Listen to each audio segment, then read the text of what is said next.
கொஞ்ச நாளைக்கு முன்னாடி இந்த பலூன் அக்கா ஒரு வீடியோ போட்டு பலூன் உடையுமா உடையாதா அப்படிங்கிற ஒரு எக்ஸ்பிரிமெண்ட்டை பண்ணி காமிச்சிருந்தாங்க. அந்த வீடியோ பார்த்து நிறைய பேர் அந்த வீடியோ எடுத்து ட்ரெண்ட் பண்ணி சோசியல் மீடியாவில் அந்த பலூன் அக்காவை மிகப்பெரிய ஃபேமஸ் பண்ணி விட்டாங்க. இதுக்கெல்லாம் யார் காரணம்? நம்மள மாதிரி பசங்க தான் காரணம். சரி, அது ஓகே. அந்த வீடியோ ஃபேமஸ் ஆகி அந்த அக்கா மிகப்பெரிய பாப்புலாரிட்டி ஆகி நிறைய யூடியூப் சேனலுக்கெல்லாம் போய் இன்டர்வியூலாம் கொடுத்துட்டு வந்துச்சு.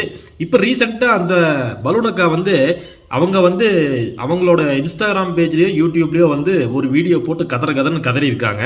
என்ன காரணம்னு கேட்டிங்கன்னா, நிறைய பேர் கால் பண்ணிவிட்டு, எப்படிங்க இந்த மாதிரி வீடியோலாம் போடுறீங்க, என் குழந்தை சாப்பிடும்போது உங்கள் வீடியோ அந்த மாதிரி வீடியோஸ் எல்லாம் வருது, அதை என் குழந்தைய பார்த்து கெட்டு போகுது, ஏன்னா குழந்தைகளுக்கு இந்த மாதிரி வீடியோ பார்த்தா அவங்களோட மைண்ட் செட் மாறிடும், அதனால் இந்த மாதிரி வீடியோவெல்லாம் தயவு செஞ்சு பண்ணாதீங்க அப்படிங்கிற மாதிரியெல்லாம் கமெண்ட் பண்ணியிருக்காங்க.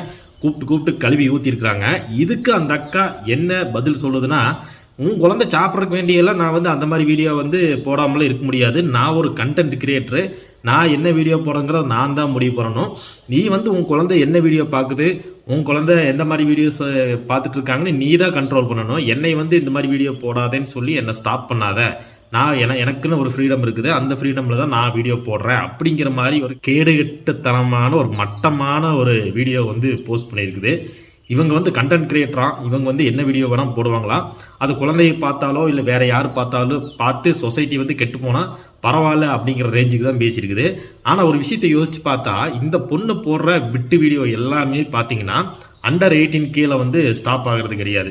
யூடியூபே கேட்கும், இந்த வீடியோ 18 பிலோ 18 வயசுக்கு கீழே இருக்கிறவங்க இந்த வீடியோ பார்க்கலாமா, அவங்களுக்கு இந்த வீடியோ போகலாமா போகக்கூடாதுன்னு சொல்லி யூடியூபே கேட்கும்.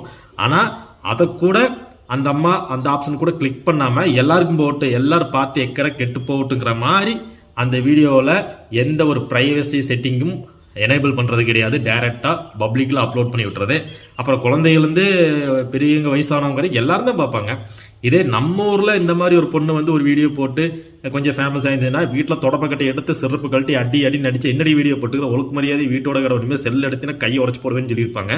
ஆனால் இந்த மாதிரி இவங்க கண்டென்ட் கிரியேட்டருங்கிற பேரில் அடுத்த இன்னொரு பொண்ணு ஒரு கண்டென்ட் கிரியேட்டராக இருப்பாங்க. அவங்களையும் இந்த மாதிரி வீடியோ போட்டால் ஃபேமஸ் ஆகிடலாம் போல இருக்குது, இல்லை இந்த மாதிரி வீடியோஸ் போட்டால் நிறைய வியூஸ் கிடைக்குமா போல இருக்குது அப்படின்னு சொல்லிட்டு இந்த பொண்ணை பார்த்து இப்போ நிறைய பேர் லைனில் பீரோக்கா கட்டிலக்கா சோஃபாக்கான்ட்டு நிறைய பேர் லைனில் இப்போ வந்துட்டு இருக்கிறாங்க. இதுக்கெல்லாம் இந்த மாதிரி ஒரு சொசைட்டி சீரழிவுக்கு இந்த மாதிரி அக்காவுக்கு ரொம்ப கேவலமான முறையில் வீடியோ போட்டிருக்காங்க. So please stop.